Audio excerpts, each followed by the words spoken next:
Hello everyone, welcome to day number 3 of the Julius Baer Generation Cup 2022. And one of the highlights of today is Hans Niemann's brilliant victory against Levon Aronian. This is actually one of the best games of the year, if not the best. Let's check it out, one of the best attacking games. Tal-like game by Hans Niemann. Check it out. Okay, he started with e4, Levon played c5. So knight f3, d6, d4, cd4, knight d4, knight f6. And now we have the Najdorf. Niemann went for bishop to d3. And after bishop d3, Aronian played g6. So an invitation to the dragon. Now they will call it the Dradorf. Yeah, from the dragon, from the Najdorf to the dragon, a combination of both. And Niemann played f3, bishop d7. And here on the 8th move, Niemann played the same piece from d3 to e2. All right, obviously with the dragon setup, the bishop is trying to have this attack on d4, this covered attack. Let's say knight g4 comes when the bishop is on d3. Yeah, the knight on d4 is unprotected.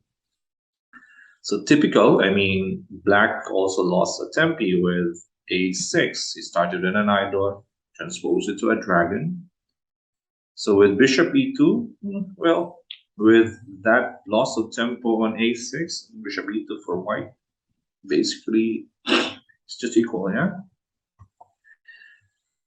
It compensates that loss from a6 to e2 for now. Okay, knight b7, castles, b6, and Levon delayed his castling. Bishop into e3, bishop b7, and queen d2. Levon again played queen c7. He again doesn't want a castle. So Niemann went for g4. And Levon played knight e5. Okay, it takes two to tango, so this could have been. Okay, this is a brilliant game by Niemann, as you could see later. But also thanks to Levon, yeah? Because Levon was also a worthy guy. Because if not for his blunders, if not for his mistake here in the game, then this could not have been one of the most brilliant attacking game in the history of chess. Okay, let's continue. So knight e5. All right, Levon wants the space for the knight to d7 if in case white goes g5. So Niemann played g5. Levon went back, knight f d7. Okay, white played b3 to stop knight c4. And here Levon again played e6, not wanting to castle. So he's breaking that golden rule, yeah? The king's safety. And here, of course, Niemann played f4. Now, in this position, it's, of course, black can castle here. And then if f4, then you can move back to knight c6. But probably Levon was worried about knight d5, yes. He has to go back to queen d8. Knight takes c6, takes c6, and rook d1. The game is still fine, I guess. Although white has this potential f5 and f6 later in the game. But black should hold with some ideas of bishop d5 and taking away that knight potential attacker. But Levon complied. e6, yeah. Levon is an accomplice here for the brilliancy. Thanks to Levon, yeah? So f4.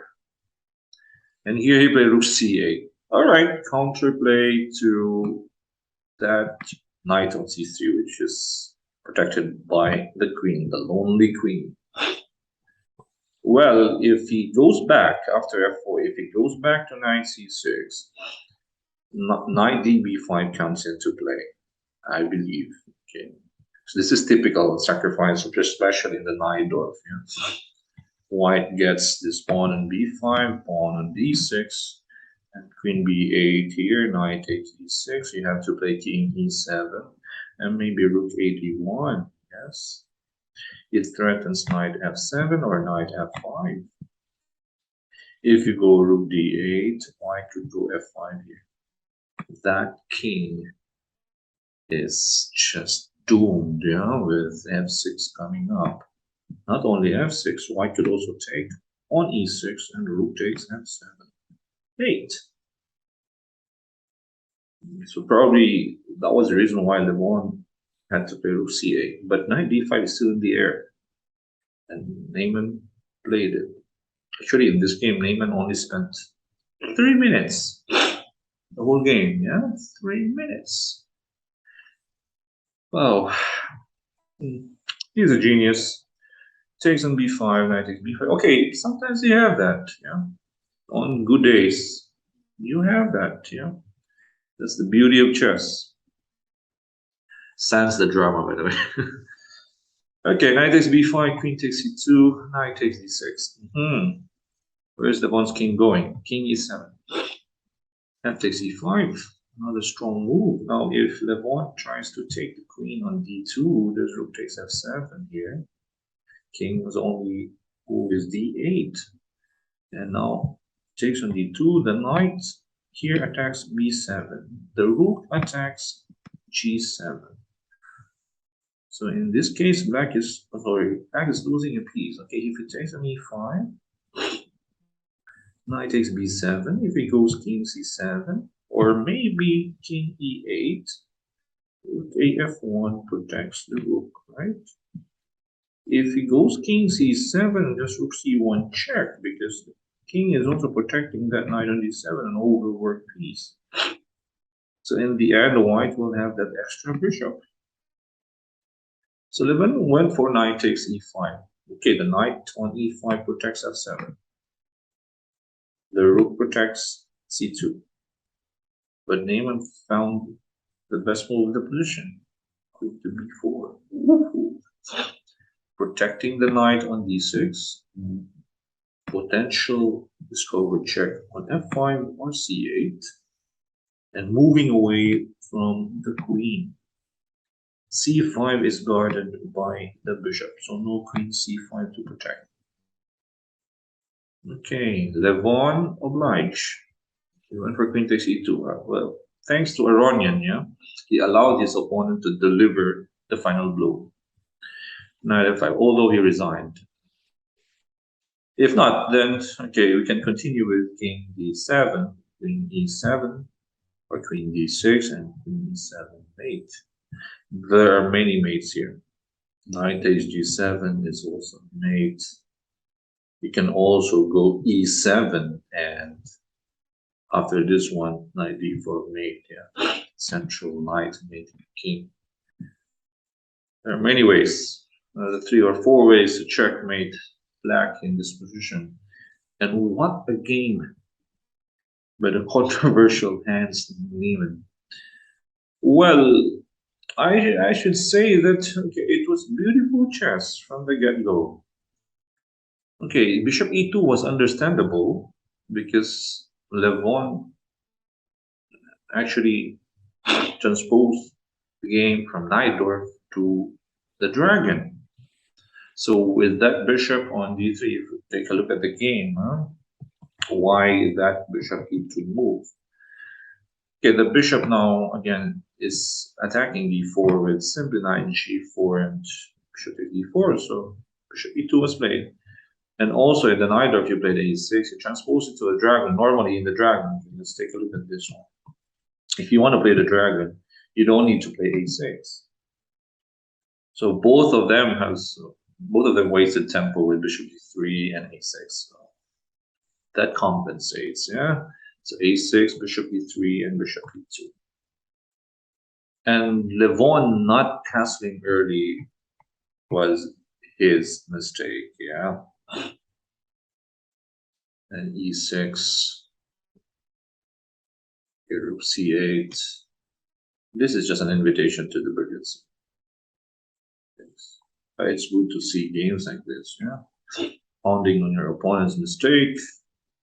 It was Levon's mistake and not casting. If in this position here, if he just even here, if he cancelled, it's just fine, yeah. Because if opponent plays G5, he can go knight H5. If the opponent plays F4, for example, push E5. No issues here. But Levon asked for it. Knight E5, 4, and now the brilliancy. In B4, not F5. Okay, again, if king moves, it's going to be made on the 7th, or our beautiful mate could have been this one, E7 and knight E4. Choose whatever you like. So that was it. I think this is the best game of the tournament, or the best game of 2022. Thanks to both players. We've seen one of the best attacking chess of the year. So that's it. Hans Niemann winning over Levon Aronian in day number 3. Day number 3 of the Julius Baer Generation Cup 2022. Thank you guys for supporting our channel, Charles Much Chess and Charles Much Entertainment on Facebook and YouTube. This is Coach Oliver. Stay safe, everyone, and bye-bye.